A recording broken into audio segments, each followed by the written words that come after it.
What do you say to people who tell you it's impossible to make it as a screenwriter in Hollywood?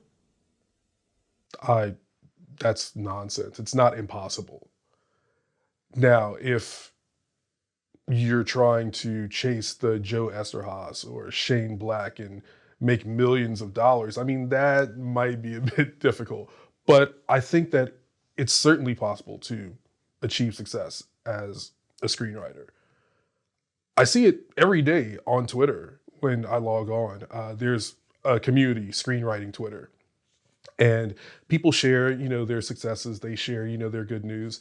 And every day someone tweets about finding a manager or placing in a contest or being staffed in a room. And you get the occasional big deal. So and so is adapting this novel, for a big studio, or so and so sold a spec script. That happens occasionally. And seeing that lets me know that it's certainly possible. Um, there is one of my buddies, Mark Sanderson, screenwriter, and he wrote a book. I believe it's called Journey, the Screenwriter's Journey. I think we have it right here. Sorry to interrupt. Oh, Yeah. awesome! Yeah, yeah. It's a great book, and what I love about that book is that it lays out a realistic path to having a screenwriting career, and that is the path that I think most people, if you're chasing this dream, that's the path you should look at. Is establishing a career, a realistic career. And yeah, it's totally doable. You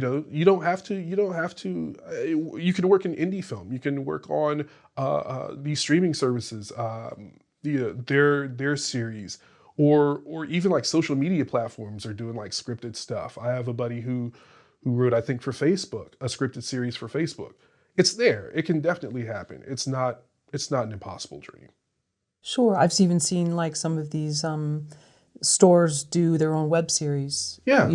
Home Goods did one where it's really funny actually. The girl's like locked in a Home Goods. Oh wow. And she's the one that's in, is it Brittany Wins the Race? Or forgive me, I'm gonna get bashed for that. But yeah, and it's funny. She's locked in this Home Goods and she's having like this relationship drama, and it's funny. Oh wow. Got to check that out. So yeah, there's different things, and then of course the IKEA one with Ileana Douglas. And Right, things. right, right. Yeah, yeah. Do you have a writing mentor, Jay? I do. I do. How'd you make that connection?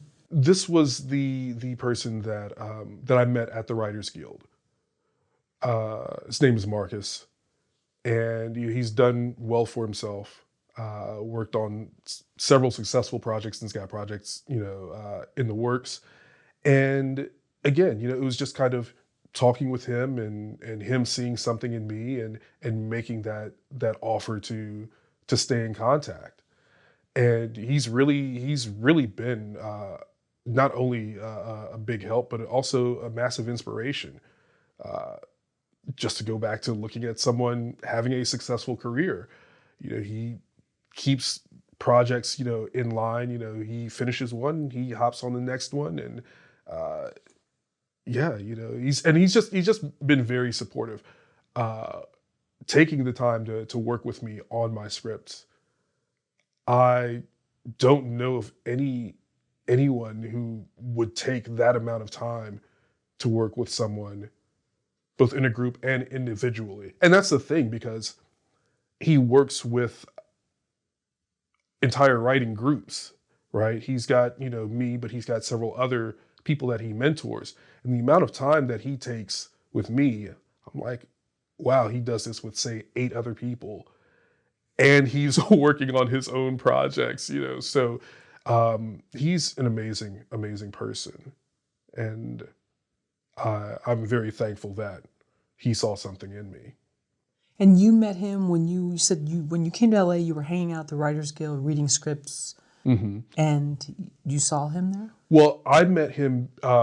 They held a program where they invited the writing staff of his show to the Writers Guild, and so they spoke, to a large crowd. And then after the event was over, people were hanging around, socializing, and That's when we first started to speak. Ah, I see. Okay. What were some of the first scripts you were reading when you got to the Writers Guild? My favorite screenwriter is Shane Black. So I wanted to read some Shane Black scripts. So I got my hands on Lethal Weapon, and I also got my hands on Iron Man 3, which is under the, I think the working, not the working title, but the title that they use so that, the production title, so that everyone won't know, oh, this is a big Marvel production. And that title is Caged, which I just think is funny. I don't know why I think it's funny. But I really want to see Shane Black's style applied to a big budget action, like Marvel spectacle. And so those were two that I got into. But then I also just read like television scripts that you can't, find anywhere. I love shows like 30 Rock, Sex and the City, of the TV shows that I watch, because I don't watch very many TV shows. But, just grabbing those scripts and just seeing, like how they were written, how, those shows were laid out. It's just very interesting. So I was just consuming whatever, whatever I could, looking at the list of available screenplays in the library and just, okay, I want that one. Oh, I like this writer, so I want that one. And, Who's your favorite character on Sex and the City? I always switch them up. Some days it's Charlotte, some days it's Miranda. I would say that probably Miranda. Okay. Just simply because I think that her personality is closest to mine. So Miranda. But it can vary, right? It could vary. Okay. Yeah. Depending on the season. Right. Funny, at least to me, Sex and the City story. So when the movie was coming out, I was in New York, and me, massive Sex and the City fan, I'm like, oh, the movie, I can't wait to see the movie. This was, they were still doing like, Thursday night is like the first night, but it wasn't early Thursday showings at this point. It was more like midnight. Midnight, that's when the first, showing of the film takes place. So I bought my ticket for the midnight showing, get off work, I go to the theater, and I'm like the only man, but then like I'm the only black man in line with all these white women to see Sex and the City at midnight. And I know it had it must have been a strange sight, but I started talking to like these women in line, like, oh, I'm so excited for this. I can't wait to see what happens, boo, boo, boo. And I think that they were impressed with my knowledge of the show because, from season 1, I was into it. So it was just a great time. It's just a great time. And then when the film was over, we're all still kind of hanging out in front of it's like 2:00 in the morning, but we're all still kind of hanging out in the theater, like talking like, oh my God, can you believe when this happened? Or, when this character did that? And so I just had to share that because I think it surprises a lot of people that I enjoy Sex and the City.